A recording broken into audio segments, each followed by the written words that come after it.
नमस्कार साथियों, स्वागत है आपका हमारे चैनल शुभ त्योहार मार्ग पर। आज हम सुनाने जा रहे हैं पितृपक्ष की संपूर्ण कथा। यह कथा केवल कहानी नहीं है, बल्कि हमारे जीवन की सच्चाई से जुड़ी हुई है। पितृपक्ष का समय बहुत ही पवित्र और भावपूर्ण होता है। शास्त्रों में कहा गया है, पितृ देवता यदि प्रसन्न हो तो देवता स्वयं प्रसन्न होते हैं।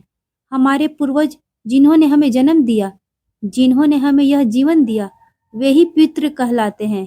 पितृपक्ष में जब हम श्राद्ध, तर्पण और पिंडदान करते हैं, तो यह केवल एक परंपरा नहीं, बल्कि हमारे पूर्वजों के प्रति आभार और प्रेम प्रकट करने का माध्यम है। आइए हम सुनते हैं पितृपक्ष से जुड़ी अमूल्य और पावन कथाएं। कथा 1। कर्ण की कथा। महाभारत युद्ध समाप्त हो चुका था। भीम, अर्जुन, युधिष्ठिर सभी अपने अपने राज्य में स्थापित हो गए। इसी बीच दानवीर कर्ण जब वीर गति को प्राप्त हुए तो देवदूत उन्हें स्वर्ग लोक ले गए। स्वर्ग का दृश्य बहुत अद्भुत था। चारों ओर दिव्य प्रकाश, गंधर्वों का मधुर संगीत और सोने चांदी से सजी थालियां। कर्ण को भी एक स्वर्ण थाली दी गई, लेकिन जब उन्होंने उसमें झांका तो देखा थाली में अन्न का एक दाना भी नहीं है। सिर्फ सोना, चांदी और रत्न रखे हुए थे। कर्ण हैरान रह गए। उन्होंने देवता से कहा, हे देवगण, यह कैसा भोजन है? क्या कोई स्वर्ण और रत्न खाकर अपनी भूख मिटा सकता है? मुझे अन्न क्यों नहीं दिया जा रहा? तब देवताओं ने उत्तर दिया, कर्ण, जब तुम पृथ्वी पर थे तो तुमने सोना, चांदी, हीरे, रत्न सबका दान किया। तुम्हें दानवीर कहा गया, लेकिन एक चीज का दान तुमने कभी नहीं किया, वह है अन्न और जल। अपने पितरों के लिए तुमने ब्राह्मणों और निर्धनों को बहुत अन्न दिया, परंतु अपने पूर्वजों के लिए कभी तर्पण नहीं किया। इसलिए आज तुम्हें वही फल मिला है। कर्ण की आंखों से आंसू बह निकले। उन्होंने कहा, हे देवताओं, मैंने अज्ञानवश यह भूल की है। मैंने सोचा कि दान केवल सोना चांदी देने से होता है। मैंने कभी अपने पितरों को अन्न जल अर्पित नहीं किया। कृपया मुझे इसका प्रायश्चित करने का अवसर दें। देवताओं ने आपस में विचार किया और फिर बोले, कर्ण, तुम्हें पृथ्वी पर वापस भेजा जाता है। 14 दिन तक तुम अपने पितरों को अन्न और जल अर्पित करो। इन 14 दिनों में जो भी मनुष्य अपने पितरों को श्राद्ध और तर्पण करेगा, उसके पितृ तृप्त होंगे और वंशजों को आशीर्वाद देंगे। इसी घटना से पितृपक्ष की परंपरा शुरू हुई। आज भी यही 14 दिन का पितृपक्ष कहलाता है। दूसरी कथा है युधिष्ठिर और श्री कृष्ण संवाद।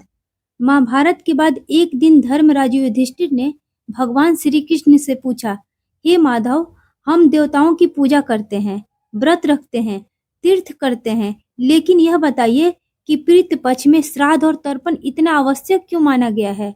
भगवान श्री कृष्ण ने मुस्कुराकर कहा, युधिष्ठिर, जब कोई मनुष्य अपने पितरों का स्मरण करता है तो वह केवल एक कर्म नहीं करता, बल्कि अपनी जड़ों को सींचता है।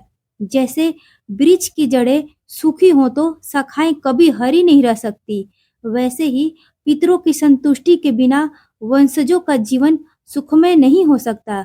श्राद्ध और तर्पण से पितृ प्रसन्न होकर कहते हैं, हमारा वंशज हमें याद करता है, उसने हमें अन्न और जल दिया। तब वे आशीर्वाद देते हैं, दीर्घायु, संतान सुख और समृद्धि का। लेकिन जो मनुष्य पितरों को भूल जाता है, उनका घर कभी सुखी नहीं रह सकता। तीसरी कथा, गया जी और पिंडदान का महत्व। बहुत समय पहले गया नामक एक महान राजा हुए। वे न केवल शक्ति और वैभव में महान थे, बल्कि धर्म और सत्य के मार्ग पर भी चलते थे। उनका संपूर्ण जीवन तपस्या, धर्म पालन और समाज सेवा में बीता। एक दिन ब्रह्मा, विष्णु और महेश ने उनके दरबार में आकर उन्हें वरदान देने की इच्छा व्यक्त की। राजा गया ने ध्यानपूर्वक उनसे कहा, हे देवताओं, मेरी एक ही कामना है। मेरी मृत्यु के बाद यदि कोई व्यक्ति मेरे शरीर पर पिंडदान करे तो उसके पितृ तृप्त हों और उसे सुख समृद्धि प्राप्त हो। देवताओं ने राजा गया की भक्ति और विचारशीलता देखकर प्रसन्न होकर कहा, हे गया, आज से तुम्हारी धरती और तुम्हारा नाम अनंत काल तक अमर रहेगा। यही स्थल पिंडदान के लिए सर्वोत्तम माना जाएगा और यहाँ किया गया प्रत्येक पिंडदान सभी पितरों को तृप्त करेगा। तब से गया का नाम और यहाँ का पिंडदान दोनों ही विशेष महत्व रखते हैं। आज भी करोड़ों लोग यहाँ आकर अपने पितरों को तृप्त करते हैं और अपने वंशजों के कल्याण की कामना करते हैं। कथा 4 पितरों का आशीर्वाद और श्राप। एक बार एक महान और पराक्रमी राजा हुआ। उसका राज्य विशाल और धन वैभव से भरा था, परंतु दुर्भाग्य से उसने कभी अपने पितरों के लिए श्राद्ध और तर्पण नहीं किया। पितृ जिन्हें उसने भुला दिया था क्रोधित हो गए और उन्होंने श्राप दिया, तेरा वंश नष्ट होगा और तेरे परिवार में कभी अस्थायी सुख नहीं रहेगा। कुछ ही वर्षों में राजा का राज्य हिलने लगा। उसके वंशजों को दुख और अभाव ने घेर लिया। दूसरी ओर एक गरीब किसान था, साधारण जीवन जीने वाला, पर उसके हृदय में अपने पितरों के प्रति गहरी श्रद्धा थी। उसने पितृपक्ष में श्राद्ध किया, तर्पण अर्पित किया और ब्राह्मणों एवं निर्धनों को अन्न दिया। उसके पितृ प्रसन्न हुए और स्वप्न में उसे आशीर्वाद दिया, बेटा तुम्हारे घर अन्न और धन की कभी कमी नहीं होगी, तुम्हारे वंशज सुखी और समृद्ध रहेंगे। सत्य यही है, पितरों के आशीर्वाद से जीवन में समृद्धि और सुख आता है और उनका भूल जाना जीवन में कठिनाइयां लाता है। कथा 5 कौवे और पितरों का संबंध। यमराज ने यह निर्णय लिया, वे स्वयं हर घर जाकर पितरों का भोजन और तर्पण नहीं कर सकते, अतः उन्होंने कौवे को अपना दूत नियुक्त किया। कौवा, जो सरल और सामान्य प्रतीत होता है, वास्तव में पितरों का संदेशवाहक और उनकी खुशी का प्रतीक है। यमराज ने कहा, जहाँ कौवे को अन्न मिलेगा वहाँ मेरे पितृ तृप्त होंगे। यह केवल पंछी नहीं है, बल्कि पितरों के संदेशवाहक के रूप में कार्य करता है। इसलिए श्राद्ध के समय पहला निवाला कौवे को अर्पित किया जाता है। यह केवल परंपरा नहीं, बल्कि पितरों के प्रति सम्मान और श्रद्धा का प्रतीक है। जब कौवे को अन्न मिलता है तो वह उनके संदेश को पितरों तक पहुंचाता है और उन्हें तृप्त करता है। कौवे की उपस्थिति यह भी सिखाती है कि साधारण दिखने वाली चीजें भी पवित्र कार्य में अद्भुत महत्व रखती हैं। कथा 6 निर्धन ब्राह्मण को भोजन देने की कथा। एक बार पितृपक्ष के दौरान एक निर्धन ब्राह्मण बहुत भूखा और कष्ट में था। उसके पास अन्न का नाम मात्र भी नहीं था। इसी समय एक श्रद्धालु गृहस्थ में, जो अपने पितरों की सेवा और दूसरों की मदद में विश्वास करता था, ने उसे भोजन कराया। उसने अपने पितरों की स्मृति में ब्राह्मणों को भोजन अर्पित किया और कहा, भगवान के लिए भोजन ग्रहण करो। यह केवल तुच्छ कार्य नहीं, बल्कि पितरों की सेवा है।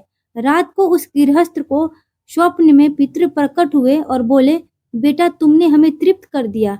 हमने देखा कि तुम्हारा हृदय सच्चे प्रेम और श्रद्धा से भरा है। अब तुम्हारे घर में दुख कभी नहीं आएगा। सचमुच अगले वर्ष उस परिवार का जीवन सुख, समृद्धि और खुशहाल हो गया।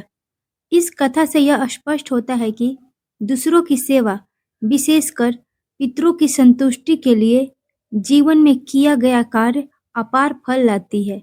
शास्त्रों में कहा गया है, पितृभ्यो नमः स्वथा। जो भक्त पितृपक्ष की कथा श्रद्धा से सुनता है, उसके पितृ तृप्त होते हैं और उसे जीवन में सुख समृद्धि का आशीर्वाद देते हैं।